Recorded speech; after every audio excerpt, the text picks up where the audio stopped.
Então vamos introduzir. Então hoje nós vamos ver um pouquinho do que é o casamento bíblico. Como o próprio nome diz, vamos aprender um pouquinho das normas que regem o casamento à luz das Escrituras.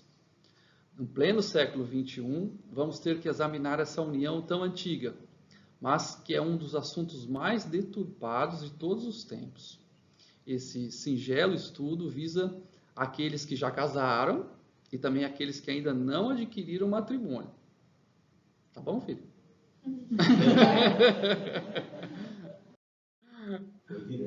Foi na veia, né? Então, para analisarmos um pouco sobre casamento, hoje o estudo é um pouquinho longo, viu? Tenham paciência aí. Oi? Ah, é verdade. Presta atenção então, hein, Pedro? Vou fazer chamada oral depois.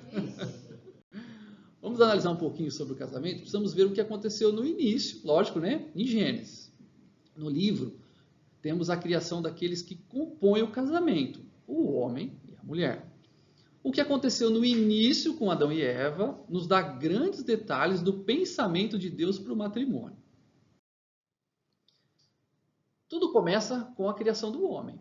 Deus, ao criar o homem, coloca sobre o mesmo características que norteiam a vida de todos os homens. Então é importante entender agora nesse momento que nós vamos primeiramente falar do gênero masculino. O casamento é um homem e uma mulher. Então nós vamos primeiro ver um homem, lá em Gênesis. Senão nós não vamos entender o casamento, que é composto de um homem e uma mulher. Depois nós vamos ver um pouquinho do gênero feminino, tá bom?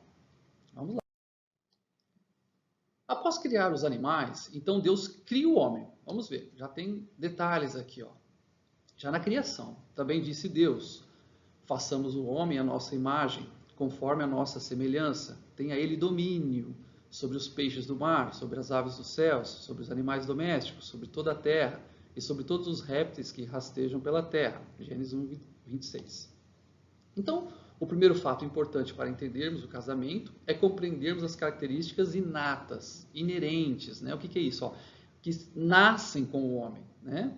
O texto diz o quê? Que ele tenha domínio.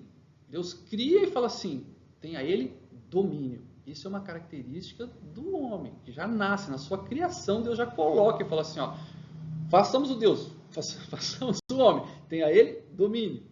Certo? Isso não é à toa. Nós vamos aprender um pouquinho sobre essa questão. A palavra domínio no hebraico é a palavra radá. A pronúncia aí pode estar errada, tá? Ter domínio nessa expressão hebraica pode compreender também governar, subjugar, né? Ou mesmo dominar. O dicionário Aurélio também traz para a palavra domínio autoridade, olha que interessante, influência dominadora, espaço ocupado, controle, entre outras, né? Todas essas características foram dadas ao homem já na sua criação, e elas influenciam totalmente no relacionamento dentro do casamento e também na vida comum. Antes de irmos para alguns exemplos, vamos ver um segundo versículo bíblico, também importante, logo no início, para nós entendermos o homem na sua criação. O versículo é esse. Após o homem criado, Deus o coloca no jardim. Tomou, pois, o Senhor Deus ao homem e o colocou no jardim do Éden para o cultivar e o guardar. Gênesis 2,15. Depois das características que Deus colocou no homem, então o mais sensato seria colocá-lo em um lugar onde ele pudesse desenvolver a prática desse domínio, né? Cultivar e guardar. Então, por isso, lá, cultivar, o que é? Do hebraico, abad, né? Quer dizer trabalhar, servir.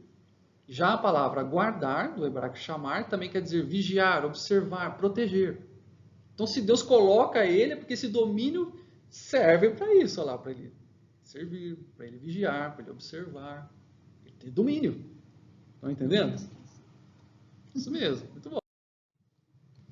Até aqui podemos fazer um resumo de algumas das características que conseguimos observar nos textos. Características que nascem com a criação do gênero masculino. Então vamos lá, fazer um resuminho. Eu peguei 2 textos, né? Bem devagar, para a gente ir entendendo. Ó. Quais foram as características do homem que nós vimos até aqui? Domínio, governo, influência dominadora, autoridade, ocupar espaço, controle, trabalho, observação e proteção. Esse é o homem. Essas são características inatas do homem. Deus criou assim. Estão compreendendo? Estamos indo devagar. Sem percebermos essas características, jamais nós vamos conseguir evitar isso. Não tem jeito, nós precisamos compreender. Nós vamos falar de casamento, nós vamos entender o homem primeiro. Senão nós não vamos conseguir evitar isso jamais. Muitas brigas e discussões acontecem por falta de conhecimento. Conhecer o parceiro ajuda bastante no relacionamento conjugal. Vamos ver alguns exemplos de frases que os homens sempre falam e que são parte das suas características que vimos, tá? Vamos ver algumas frases, ó, vamos lá. Isso é muito importante agora. Tenha em mente que não vem ao caso se a pessoa está certa ou não.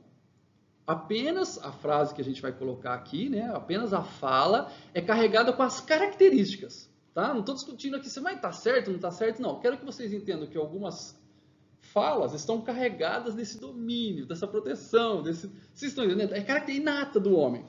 Querem conhecer um pouquinho mais? Vamos aprender. Ó. Deixa que eu resolvo. Deixa que eu resolvo. Gente, é uma característica básica do quê? Domínio. Desligou aí o que eu... Depois a gente liga de novo. Domínio. Descarregou? Não tem problema. Eu dirijo. Vai, alguém fala isso? Os homens falam isso? O que é essa característica quando ele fala isso? Ó, controle, proteção. Medo que nem... Dentro do medo pode estar esse controle, então. Controle. Eu dirijo. Certo? O homem fala isso, é impressionante. Todo homem fala. Faz do jeitinho que eu falei. Alguém... Os homens falam isso pra você? Imagina, né? Mulher, faz do jeitinho que eu estou falando, do jeitinho que eu falei. Qual que é essa característica inata do homem? Ah lá, sua influência dominadora. Certo? Deus colocou ele no jardim, lembram? Para exercer tudo isso. Ele exerce isso no casamento, no seu relacionamento também. Pessoal, né? Controle. Outra frase. Seus parentes não vão embora nunca. Gente, mas é uma característica do homem de ocupar espaço. O cara não vai embora nunca. Sabe? Por quê? Porque é característica nossa. Olha, eu tô gravando, ele vai ouvir isso. Vamos lá, mais uma. Amor, me escuta pelo amor de Deus. Me escuta pelo amor de Deus. É a característica da autoridade. Mas você não escuta, mulher, me escuta pelo amor de Deus. Todo homem fala isso. Engraçado você falar do Luiz Fernando, mas que nós estávamos numa mesa tomando café da manhã e ele falou a frase, mas eu estava estudando, eu tinha acabado de estava fazendo, mas a gente ria, eu e a Monique a gente ria, porque era um exemplo perfeito, né? Acho que mais algum, vamos lá. Eu estou vendo que vai dar errado. Mas estou vendo que vai dar errado. Parece que você não vê, mulher, eu estou vendo que vai dar errado. É uma característica dele, lembra da característica da observação. Vamos lá. Não estou dizendo que ele está certo, viu? Ele pode estar usando essa característica e ele ainda está errado. É o caso do cordeiro. Não. Então, eu só queria isso mesmo. Eu queria que vocês entendessem que isso está carregado do homem. É inato, né? É da característica. Não quer dizer que ele está certo. Vamos lá. Isso não é minha responsabilidade. O homem divide as coisas por responsabilidade. Não importa. Lembra da caixinha que tem um pastor que fala muito da caixinha do nada, a caixinha disso, a caixinha daquilo. É uma característica do trabalho. Isso não é minha responsabilidade. Mais uma. Nós não vamos, pronto, acabou. Nós não vamos, pronto, acabou. Lá hoje, lá. Nós não vamos, pronto, acabou. É uma característica de autoridade, governo, proteção. Ele usa isso. Não quer dizer que ele está certo, mas ele usa. Então, se a gente começar a entender que isso é do homem, isso ajuda muito. Que Deus que criou, deu autoridade para ele sobre os animais, né? E para ele ter esse governo, esse domínio, isso já ajuda em compreender o parceiro, o homem, que faz parte do casamento, né? Uma dúvida pode acontecer. Mas parece que alguns homens não têm essas características. Essa dúvida é comum. Olha, a resposta, minha singela resposta, eles têm sim. mas fatores externos podem influenciar de modo a abafar essas características. Então, alguns exemplos desses fatores externos são a cultura que um homem está inserido, a educação familiar ou a educação religiosa. Essas coisas influenciam, até abafam, né? Os fatores externos podem até influenciar por um período, mas saiba que o instinto característico está lá dentro dele. Um exemplo é um cachorro em que você o trata da melhor maneira possível para ele não latir. Mas, em algum momento, esse instinto característico vai aparecer, pois é da sua natureza. Tá bom? Vai aparecer. Uma hora vai. Não tem jeito. Até os afeminados. De repente, o cara vira homem. O que aconteceu, né? Vai mexer com o macho dele. Vamos lá, vamos continuar. Até esse ponto do livro de Gênesis, Adão exercia todas as suas características no jardim do Éden, certo? Mas não era completo. Mesmo em um jardim perfeito, mesmo ele dominando sobre tudo que existia, e com a companhia de Deus na virada do dia, ainda assim Deus disse que ele estava só. Vamos lá. Disse mais o Senhor Deus: não é bom que o homem esteja só. Far-lhe-ei uma auxiliadora que lhe seja idônea. Gênesis 2:18. A auxiliadora idônea vem para suprir o maior problema do homem. Qual é o maior problema do homem? Estar só. Solidão. Mas por que isso não era bom aos olhos de Deus? Olha só, não é bom que o homem esteja só. Por quê? Eu quis saber o que é essa expressão não é bom. Por que não é bom?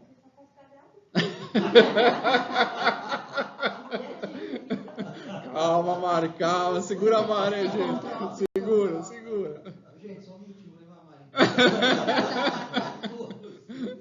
Vamos lá. Por quê? Então eu quis saber assim, o que é essa expressão, né? Eu fui atrás. Muito interessante é que a expressão não é bom, do hebraico tub, deve ser isso, né? Também quer dizer assim, amável e agradável aos sentidos. Então Deus disse assim, não é bom e não é agradável aos seus sentidos. Também não é agradável à índole, ao caráter, ao temperamento. Deus diz assim, não é bom para o caráter dele, não é bom ele estar só por causa do seu temperamento, não é bom. Também Deus disse assim, não é bom com relação à sua espécie, lá, não é bom, excelente com relação à sua espécie, não é bom com relação à sua espécie, não é bom. Também Deus disse assim, não é bom com relação à sua felicidade, sobre a sua prosperidade, aquilo que se refere à natureza sensitiva humana. Não é bom para o Adão estar só com relação à sua natureza sensitiva humana. Também não é bom, também quer dizer, né, boa compreensão, referindo-se à natureza intelectual humana. Não é bom para que eles, com relação à sua natureza intelectual, não é bom ele estar só, não é bom. Olha que interessante, que expressão profunda. Não é bom para a sua ética. Como que ele vai exercer a sua ética? Deus viu tudo isso. Não é bom. Não é bom para a sua felicidade. Olha que palavra funda é essa, hein? Não é bom. Viu Deus que não era bom isolar o homem desses aspectos. E por essa causa, olha só, gente, por essa causa, fez uma auxiliadora fiel, honesta, honrada, que lhe correspondesse. Esse é o objetivo da criação da mulher. Todas essas características, Adão estava isolado, estava só, não tinha com quem, por exemplo, se relacionar na parte ética, não tinha como se relacionar naquilo que era agradável aos olhos, ao temperamento, como que ele ia exercer, como que a espécie ia se procriar, exatamente. Obrigado. Estão entendendo aqui a expressão? Por que Deus criou a mulher? Pode, claro, pode, pai. Por causa de uma fruta mudou tudo, né? Mudou tudo, nós vamos chegar lá, É importante, eu fui atrás disso também. Vamos lá. A continuação do texto de Gênesis nos explica como, né, de que forma, o jeito, né, que Deus criou a mulher. Vamos aprender, porque tudo dentro da criação do homem nós vimos que tinha características. Já na criação da mulher tem várias, né? Vamos aprender um pouquinho. Então, o Senhor Deus fez cair pesado sono sobre o homem, e este adormeceu. Tomou uma das suas costelas e fechou o lugar com carne. E a costela que o Senhor Deus tomara ao homem, transformou-a numa mulher e lhe a trouxe. E disse o homem: esta afinal é osso dos meus ossos e carne da minha carne. Chamar-se-á varoa, porquanto do varão foi tomada. Por isso, deixa o homem pai e mãe e se une à sua mulher, tornando-se os dois uma só carne. Gênesis 2, 24. Para a gente continuar e aprender um pouco sobre casamento bíblico, nós temos que nos debruçar um pouquinho sobre o texto que acabamos de ler.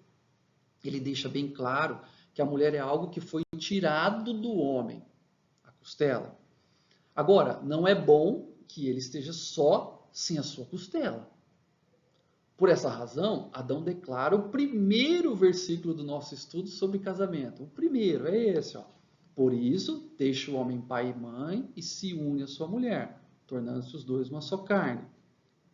Adão compreendeu que o homem deveria se unir à mulher, visto que ela fora tomada dele. E os dois juntos formariam um só corpo completo em todos os sentidos. Ele já entendeu isso.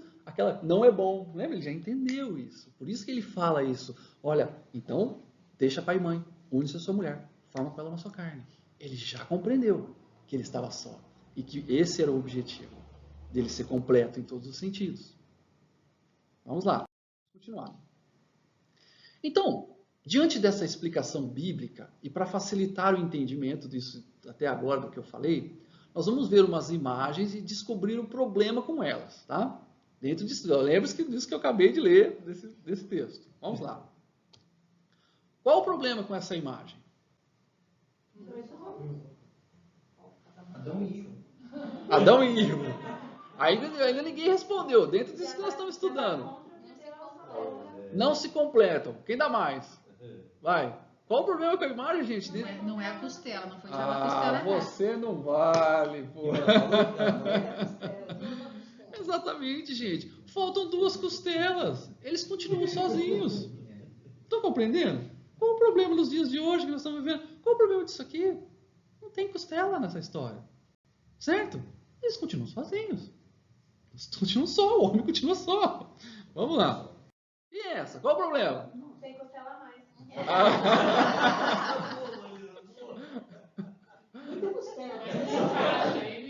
Hã? Não encaixa lá. Vocês estão começando a compreender. Duas costelas sozinhas. Vocês estão começando a entender. Certo? Olha só, dentro de tudo isso que nós vimos, olha como o texto bíblico é profundo e é fácil compreender agora, né? Esse caso, qual que é o problema? Muita costela. Muita costela. A amor já matou aqui. Essa ela não viu. Essas coisas eu não vi não. Essa parte eu não vi não. Exatamente. Duas costelas demais. Foi tirada só uma. Esse foi em excesso. Muito bom. As imagens abaixo são para os solteiros agora. Atenção aí, os solteiros aí do estudo, hein? Qual o problema com as imagens? E agora, hein? Qual o problema? Alguém arrisca? Uma quer roubar a costela do outro. Hã? Tem muita costela solta e pouco. Muita costela solta, pouco homem. Quem mais? Vai, gente. Qual o problema aí pro solteiro? Quer costela demais? Hã? Ninguém vai? Tem um que nem quer dar costela lá. Olha lá. Então vamos lá. Vamos seguir, ó. Essa para os solteiros. Ninguém acertou, gente. Dúvida de qual costela é melhor. Esse é o problema das imagens. Ó,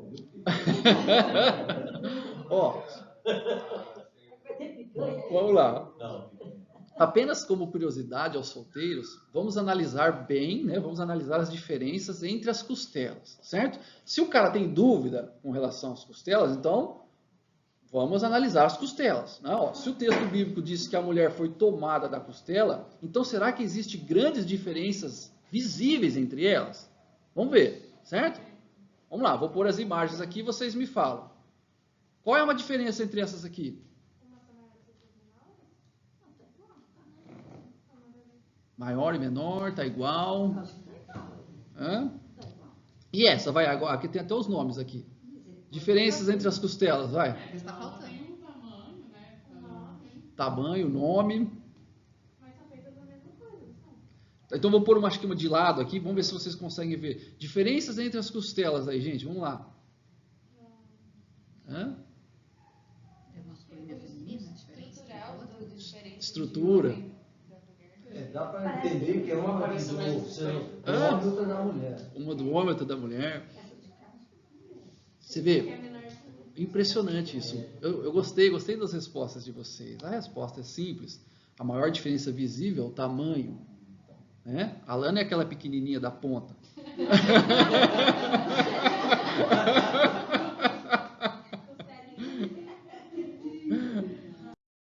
Gente, se não tem diferença, então por que o homem tem tanta dúvida? Todas são costelas, dá para ver lá, não tem diferença. O máximo que a gente conseguiu foi o tamanho. Quer dizer, essa costela é mais bonita, essa loira. Mas não tem diferença, mas você viu que não tem diferença? A costela não tem. Então vamos lá, voltando ainda. O homem vê a carne, não vê o costela. Voltando ao primeiro texto sobre o casamento na Bíblia, né? Vamos lá, voltando. Por isso deixa o homem pai e mãe e se une à sua mulher, tornando-se os dois uma só carne. Vamos ver o que é esse se une e uma só carne. Vamos lá. Como vimos, esse versículo vem logo após a mulher ser formada da costela do homem. Foi retirada a costela, mas ela deve se unir de novo, do hebraico dabak, que também quer dizer grudar, unir, colar, juntar em um só corpo. Olha que interessante. Foi tirada, mas com o objetivo de unir de novo, de colar de novo, de juntar de novo. Então, agora, olha o que eu escrevi, agora entendemos o porquê as mulheres são tão grudentas. Agora, por quê? Afinal, elas foram formadas para isso mesmo, para o homem não estar só e ser completo, segundo Deus. Tem que durar mais um.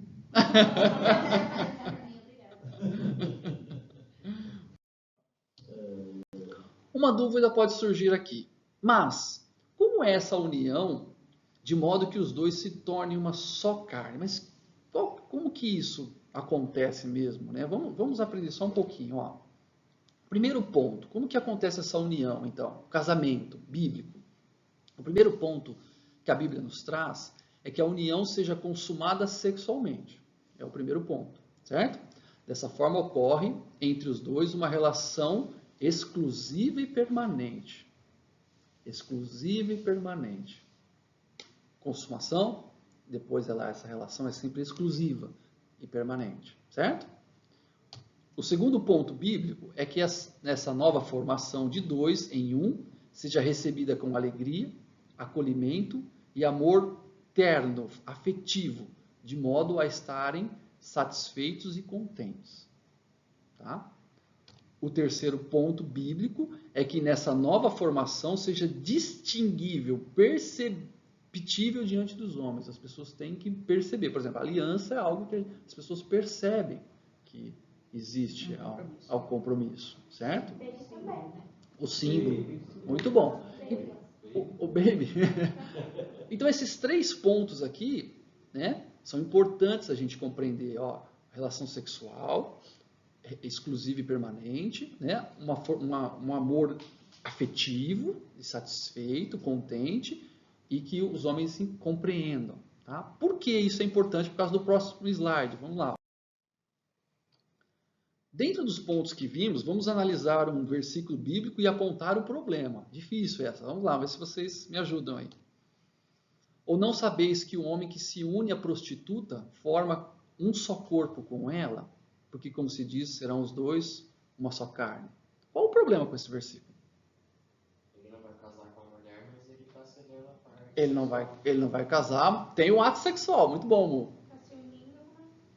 Está se unindo com uma prostituta por ato sexual. O ato sexual acontece. Mas não é visível ao resto. Não é visível. O que mais? É diante dos pontos que nós vimos lá. Ela vai fazer com mais de um homem? Vai fazer com mais de um homem? Está consumando então com todos lá? Com todos os homens é um casamento, né? Olha lá, casamento com todos os outros homens. A união, que significa casamento, cada um, quando se deitar, é um outro casamento. Um outro casamento. Então, olha só, é interessante você ver. Eu sempre tive esse entendimento da minha mãe. Sempre tive esse entendimento que toda vez que a pessoa se une a uma prostituta, ele casou, certo? Depois, entendendo melhor, diante dos três pontos que a gente viu, vamos analisar um pouquinho mais a fundo também. Eu também tinha essa percepção. Vamos lá, ó. O primeiro ponto, ocorre a relação sexual? Sim, certo? Mas ela não é exclusiva e permanente, certo? Então não é casamento. No segundo ponto, essa formação não é recebida com alegria por nenhum dos dois, muito menos com amor afetivo, certo? Então, não é. E o que ocorreu é que o homem e a mulher praticaram uma relação sexual ilícita, certo? Fornicação. O texto nos induz a pensar de modo errado, né? Então, nós vimos quais são os pontos bíblicos, certo? Então, aqui ocorreu um só daqueles pontos, mas não ocorreu, não é exclusivo, não é permanente, não é vindo com alegria. Então, os homens não identificam, certo? Não formam um só corpo. Isso. O texto, o modo de ler o texto nos induz a pensar dessa forma. Eu também pensei assim por muito tempo. A Bíblia nomeia a relação sexual ilícita, que é o que aconteceu ali no texto, como fornicação, se é praticada pelo solteiro. Ou nomeia de adultério, se praticado pelo casal. No versículo, o homem que se une à prostituta está praticando lascívia, que é o desejo sexual desenfreado. Já a prostituta se entrega à impureza para garantia de ganho, ou mesmo por luxúria, né? Que são motivos impuros, aí, uma vida devassa. Não se engane, pois existe um plano divino na união entre o homem e uma mulher. Essa união é feita com laços e pontos tão perfeitamente ajustados que ambos se tornam um só corpo. Estão compreendendo a profundidade? Vamos lá. Dando continuidade às características da mulher, vamos ver uma passagem bíblica que marca algo em sua natureza para sempre com relação ao homem. Meu pai já até falou isso aqui, né? Essa é a passagem. Antes de eu entrar nela, vamos lá, me ajudem aí. Eles comem do fruto proibido no jardim e Deus vem dar uma sentença para eles. Não vou pegar a ordem certinha, mas o primeiro quero que vocês me refresquem a memória. Qual foi a sentença para Adão? O que Deus falou para Adão? Isso, maldita é a terra por tua causa. Isso mesmo. Ó, a consequência desse pecado, né, do fruto proibido, para Adão foi esse. E para a mulher, vocês se lembram? Dores no parto. Mais alguém? Mais alguma coisa? Tem mais um detalhe. Muito grande. Nós vamos ver aqui. Ela vai pisar na cabeça da cobra e a cobra vai morder o calcanhar dela. Isso acontece, mas não é esse ponto. Você vê? Por isso que o texto você tem que ir lá pegar nas minúcias para a gente aprender. Ela vai ter que ser submissa. Submissa, boa. A palavra é... Muito bom, pai. A palavra é um pouquinho mais assim, aprofundada aqui. Vamos ver. Esse episódio marcou muito para a mulher, nas características dela. Querem aprender? Vamos lá. Logo após eles comerem do fruto proibido, acontece que nas consequências da desobediência, Deus dá uma sentença a ambos. Né? Nós já vimos aqui, recordamos. Mas a mulher, olha o que ele diz para a mulher. E a mulher disse, multiplicarei sobremodo os sofrimentos da tua gravidez, a Mari falou. E em meio a dores dará à luz filhos. O teu desejo será para o teu marido, e ele te governará. Aqui Deus coloca agora algo nas mulheres, que é uma ordem dele, e ele muda isso ali. O teu desejo agora será para o teu marido. Nós vamos aprender um pouco mais sobre isso, porque nós vamos agora começar a entender as mulheres. Nós vimos as características do homem, e vamos entrar um pouquinho das mulheres aí nesse mundo difícil. Por isso o nome é varão, né? Vamos lá. Isso, pai, muito bom. Olha, o desejo da mulher será para o marido. A palavra desejo do hebraico, não vou me arriscar a falar aqui, esse palavrão aí. Quer dizer também anseio e avidez. Prestem atenção. Desejo, anseio e avidez. Vamos ver um pouquinho mais sobre esse desejo, anseio e avidez que Deus colocou na mulher como consequência da desobediência. Foi Deus que colocou, tá? Vamos lá. No casamento, o primeiro, o desejo. A mulher tem desejo pelo marido. Deus falou o quê? Teu desejo será para o teu marido. Então, o que Deus está falando quando ele faz isso? Qual é a característica que ele agora muda nela e coloca nela? Prestem atenção. Ó. No dicionário, desejo quer dizer tendência da vontade a buscar conhecimento, posse ou desfrute. Por causa dessa definição, marido, saiba que quando a sua esposa te perguntar tudo, mas tudo mesmo. Até mesmo repetindo a pergunta várias vezes. Então saiba que é o desejo, vontade de buscar conhecimento no marido que Deus colocou nela. Não se irrite com isso, pois é uma característica da esposa com relação ao marido dada por Deus. Estão compreendendo isso? Você me ama? Mas você ainda me ama? Você falou que me ama? E aí quando ela fica perguntando, eu te amo, meu amor. Não pode me irritar, ela não pode se irritar, porque isso é da mulher. Foi Deus que colocou. E vocês vão entender o porquê, tem até explicação bíblica por quê. Eu vou trazer isso para vocês. Mas a primeira coisa, teu desejo será para o seu marido. Desejo, tendência, vontade de buscar conhecimento, posse. Elas têm isso, desfrute. No segundo ponto, no casamento, a mulher tem anseio pelo marido.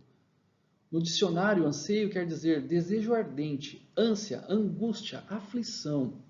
Prestem atenção, ó.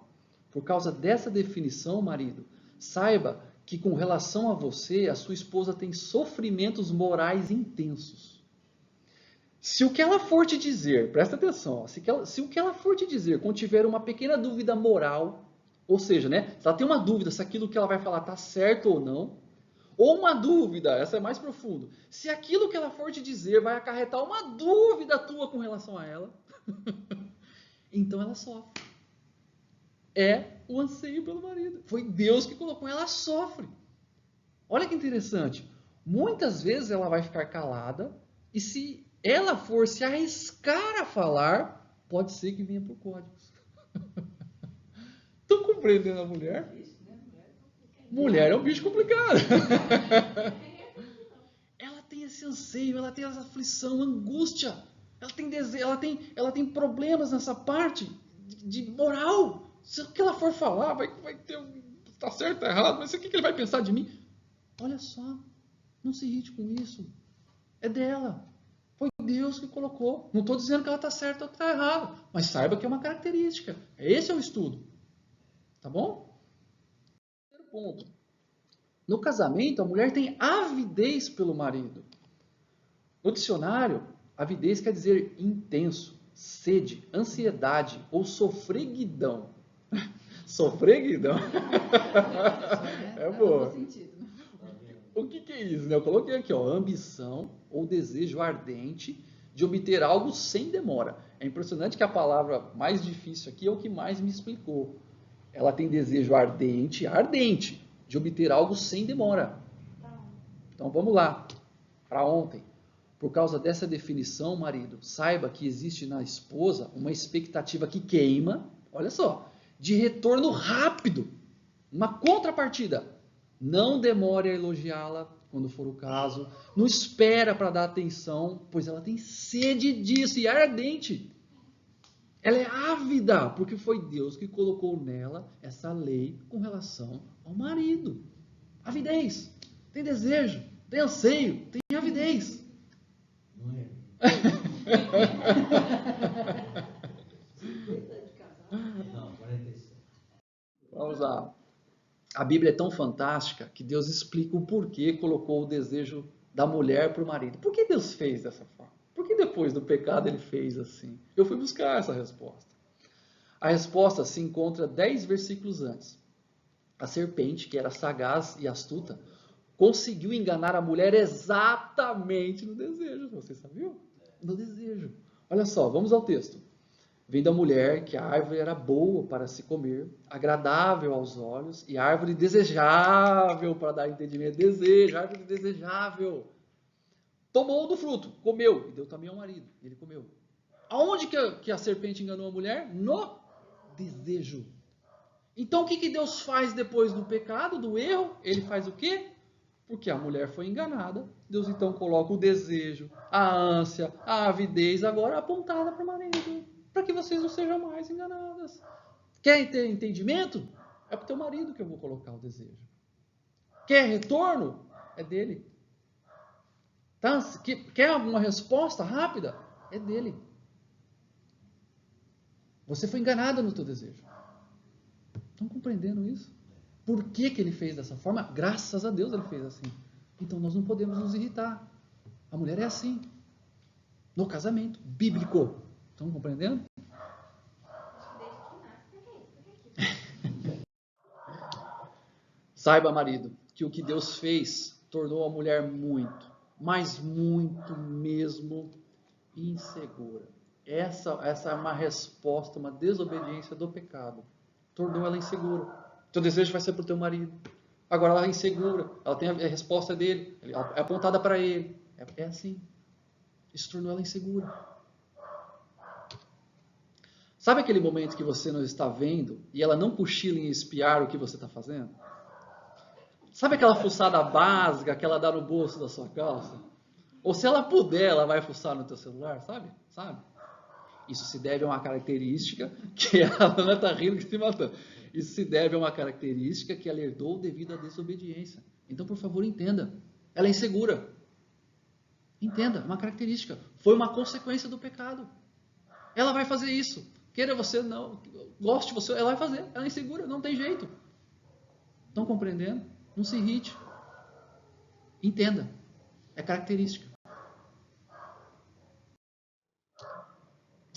Continuando nas consequências da desobediência, a sentença de Deus, continuando nas consequências da desobediência e a sentença de Deus, temos o restante do versículo. Vamos lá. E a mulher disse: multiplicarei sobremodo os sofrimentos da tua gravidez, e em meio a dores darás à luz filhos. O teu desejo será para o teu marido. Vimos tudo isso. E ele te governará. Deus diz que o marido governará a esposa. Governará do hebraico machal, que também quer dizer ter domínio, reinar, levar a governar, exercer domínio. No casamento bíblico, a mulher tem sobre ela a cabeça do homem. E isso é harmonioso nas Escrituras. Nós vamos entrar agora numa outra parte, tá bom? Calma, isso aqui tem um meio aqui. Vamos entender. Ele vai te governar. É harmonioso essa história da cabeça, né? Visto que também acima do homem existe uma cabeça. Vamos entender. Perdão. Quero, entretanto, que saibais ser Cristo o cabeça de todo homem, e o homem o cabeça da mulher, e Deus o cabeça de Cristo. 1 Coríntios 11:3. A palavra cabeça do termo grego kefale vem no sentido de ligar. Né? O que é isso? Por que é importante entender? Nós podemos dizer assim: com a perda da cabeça, a vida se destrói. Portanto, o governo que a esposa terá do marido será regido primeiramente pelo governo de Cristo na vida dele. Casamento bíblico. Nesse sentido, começamos a entender os papéis de cada um. O marido vai governar, mas existe sobre ele uma cabeça. Ele é o cabeça da mulher, mas sobre ele existe a cabeça de Cristo. E Deus é o cabeça de Cristo. Certo? Estão compreendendo isso? Vamos aprofundar um pouquinho agora dentro disso para entender os papéis de cada um. Tá? Escrevendo aos Colossenses, o apóstolo Paulo nos mostra os deveres dos cônjuges. Esposas, sede submissas ao próprio marido, como convém no Senhor. Calma, devagar, vamos lá. A palavra submissa, do grego upotasso, quer dizer organizar sob, subordinar, estar sujeito, organizar-se abaixo. É um termo militar grego que significa organizar divisões de tropa. Olha que interessante. Sob o comando de um líder. Por causa do Senhor, que é o cabeça de ambos, a esposa deve se organizar sob, abaixo, se sujeitando ao marido, pois isso é conveniente no Senhor. Calma lá, gente, calma. Eu estou sentindo o silêncio, por isso que eu escrevi aqui. Eu estou prestando atenção. Então tá bom. No século 21, o que mais vemos é justamente o contrário. Ao invés da esposa se organizar abaixo do marido, de modo que ele seja o cabeça, então ocorre o contrário. Ela é que domina sobre o cabeça. E primeiro ela se organiza na vida em todos os sentidos. E só a partir disso é que o marido se encaixa. A vida dela, as coisas dela, o trabalho dela vem em primeiro lugar. Ao agir assim, ela se coloca contra o governo do marido. E, se ela se coloca contra o governo do próprio marido, muito menos se colocará sobre o governo de Cristo, do seu Espírito e de sua palavra. É profundo. Mas calma, mulheres, calma.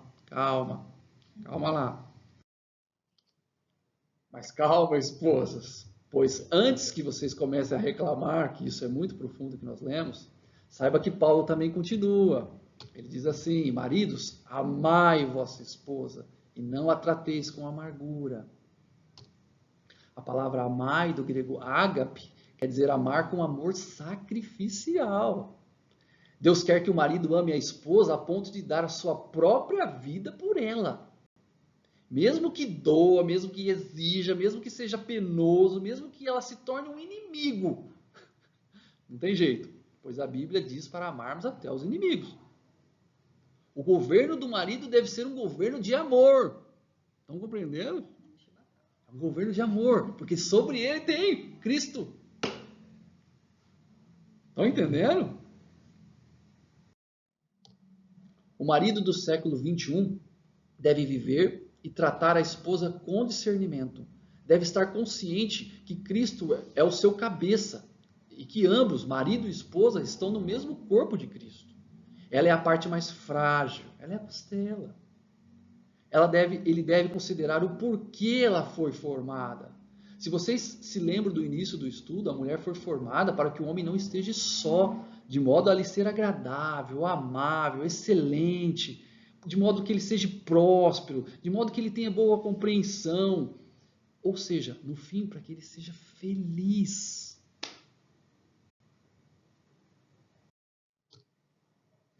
Se eu pudesse resumir o que acabamos de aprender sobre os deveres do marido e da esposa, então eu diria que muitas brigas, discussões, desentendimentos, reclamações por parte de ambos acontecem por quê? Prestem atenção. O marido não a trata com amor sacrificial. Por isso a esposa não se submete. Ele não me trata com amor, eu também não me submeto. Ah, mas tem o contrário.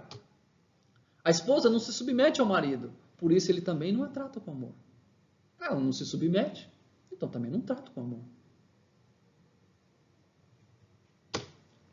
Nunca esqueça que o texto diz: sede submissas, amai a esposa. Não é um pedido, é uma ordem. Deus não está pedindo. Desculpa, Deus está mandando. É uma ordem. Ah, mas minha esposa não sei o quê. Ah, mas ela não se submete. Ah, mas meu marido não trata com amor. Marido, ame. Esposa, se submeta. No Senhor. Casamento bíblico. Bíblico. É assim. É isso que Deus tem para o casamento. Vamos lá. Indo agora para a última parte do nosso estudo, vamos para um tópico muito polêmico no casamento, o financeiro. O melhor e mais objetivo exemplo bíblico sobre o assunto é para mim o da mulher virtuosa no capítulo 31 de Provérbios. Nele, encontramos uma dona de casa fiel a Deus nos seus afazeres diários.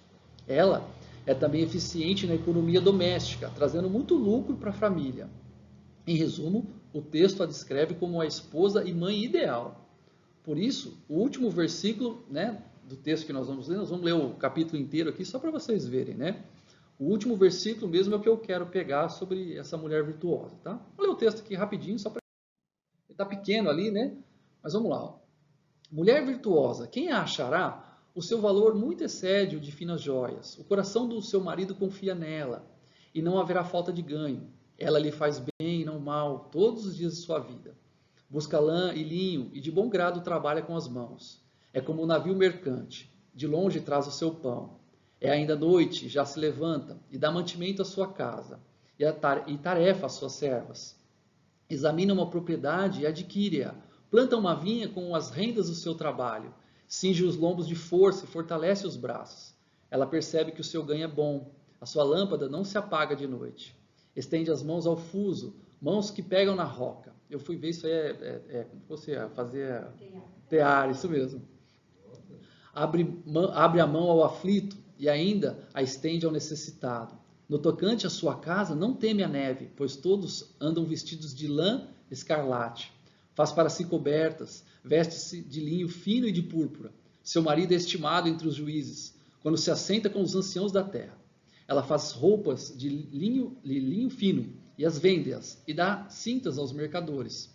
A força e a dignidade são os seus vestidos. E, quanto ao dia de amanhã, não tem preocupações.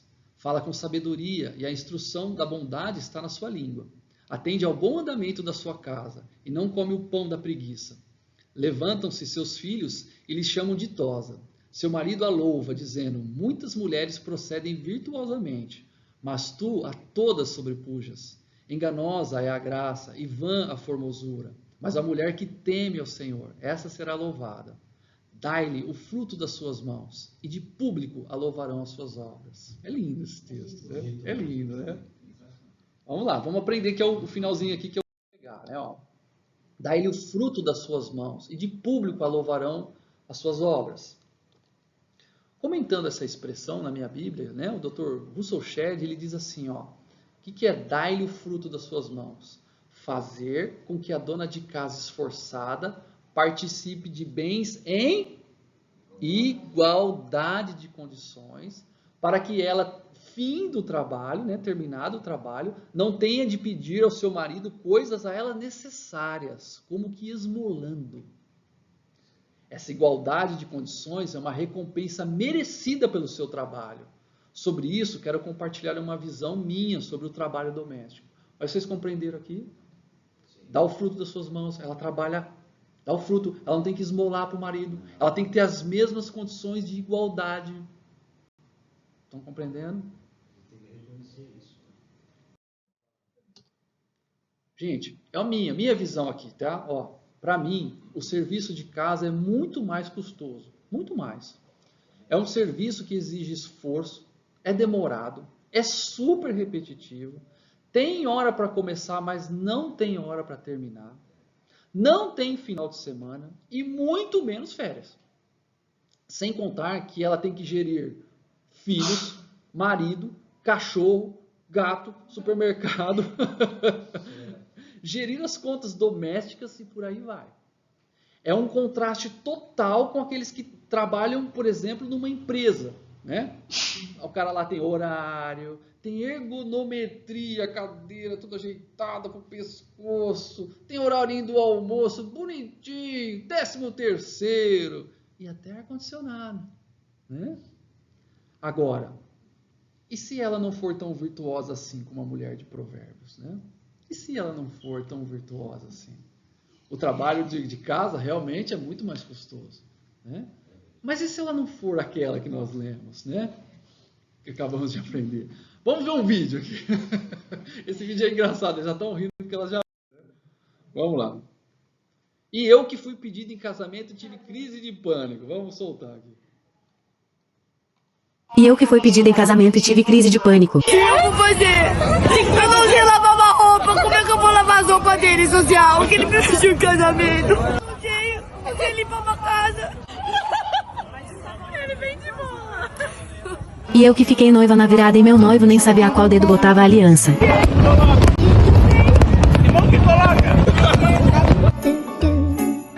No final deu tudo certo, ele conseguiu botar na mão correta. Agora sim sou noiva.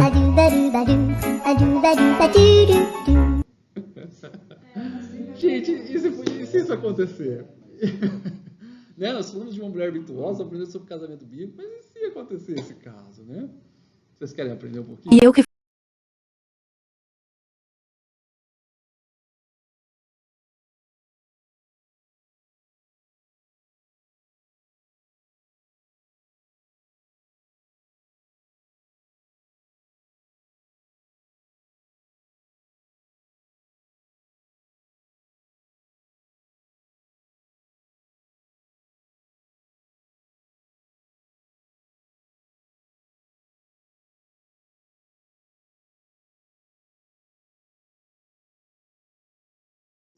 Vamos lá. Para que essa crise de pânico e choro não aconteça a uma recém-casada, né? O que a Bíblia ordena? Olha que interessante.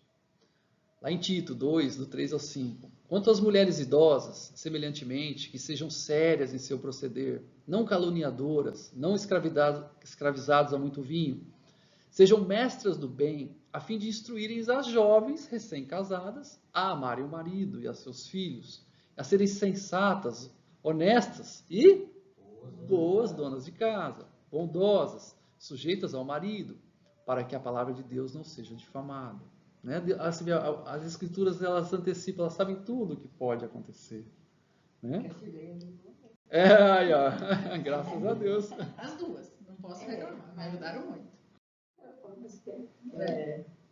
Gente, a dona de casa é aquela que cuida da casa, é aquela que trabalha em casa e também é aquela que mantém a casa. Essas três definições, vamos dizer assim, é a dona de casa, né? Se vocês se lembram, a mulher virtuosa de Provérbios 31, que nós lemos, tinha servas que ajudavam nos afazeres do lar. A Bíblia diz que a mulher pode ter ganhos financeiros dentro do lar, assim como a mulher de Provérbios 31. Se ela conseguir administrar com suas empregadas, né, nos dias de hoje, o bom andamento do lar, então é possível que ela tenha, por exemplo, uma empresa no quintal. Porém, ela não deve, em hipótese alguma, se esquecer desse versículo. Porque primeiro foi formado Adão, depois Eva. E Adão não foi iludido, mas a mulher, sendo enganada, caiu em transgressão. Todavia, será preservada através da sua missão de mãe, se ela permanecer em fé, em amor, em santificação e com bom senso. 1 Timóteo 2,15. A mais alta posição da mulher e sua verdadeira dignidade está no lar como esposa e mãe piedosa.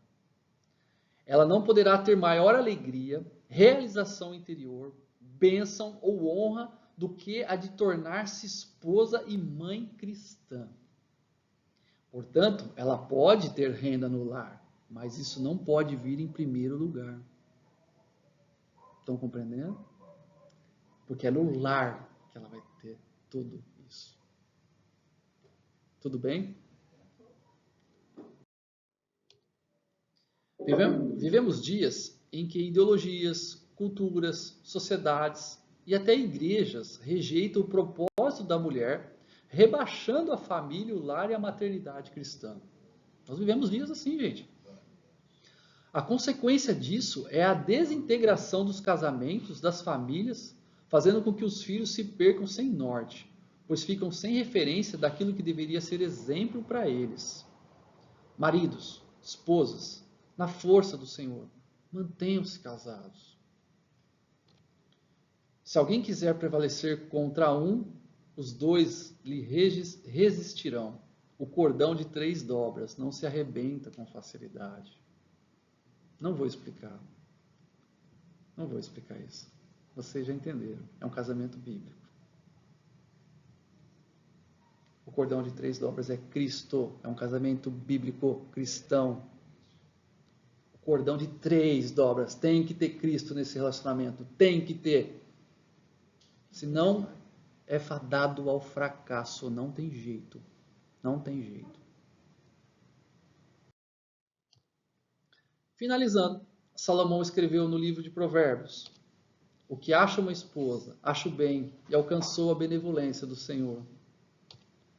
Aquele que se casa encontra o favor de Deus. Aquele que se casa encontra o favor que Deus fez ao homem lá no jardim do Éden, lhe dando alguém que ele pudesse se relacionar no mesmo nível. Deus é perfeito em relacionamento com o Filho e o Espírito Santo. Por isso, Deus quis que o homem também tivesse essa oportunidade. Se você é casado, não despreze isso. E se você é solteiro, aproveite. Tudo bem? Tá bom? Exatamente. Vamos orar? Amém. Vamos? Por favor, então, curve a cabeça, feche os olhos, vamos orar. Meu Deus, muito obrigado por essa noite, Pai, perfeita que o Senhor nos deu, meu Deus. Dá a oportunidade de nos debruçarmos sobre a Tua palavra, Senhor, sobre aquilo que o Senhor quer para o casamento, meu Deus, sobre aquilo que o Senhor colocou como normas, aquilo que o Senhor explicou, o porquê, está tudo explicado, meu Deus, na Tua palavra, Senhor. Nos ajuda, meu Pai, a que isso venha agora a encontrar um coração preparado para isso, que isso venha frutificar dentro dos nossos corações, meu Deus, que a gente venha se lembrar desse estudo, ó Pai, que a gente venha, Senhor, colocar isso em prática, meu Deus, por favor, ó Pai, abençoa cada um que está aqui, a cada casal, a cada marido, a cada esposa, meu Deus, que os solteiros aqui venham a compreender, ó Pai, que o Senhor fez, isso é para eles, ó Pai, que o Senhor quer o casamento, meu Deus, o Senhor planejou isso com todo carinho, porque o homem sem a costela, ele se torna só. Ele não consegue desenvolver, ó Pai. E é no casamento que nós temos a grande oportunidade de mostrar a nossa característica, o nosso cristianismo para a nossa esposa, para os nossos filhos. É no lar que às vezes a gente desenvolve o cristianismo verdadeiro, ó Pai. É lá no lar, no trato com a esposa, no trato com os filhos, Senhor.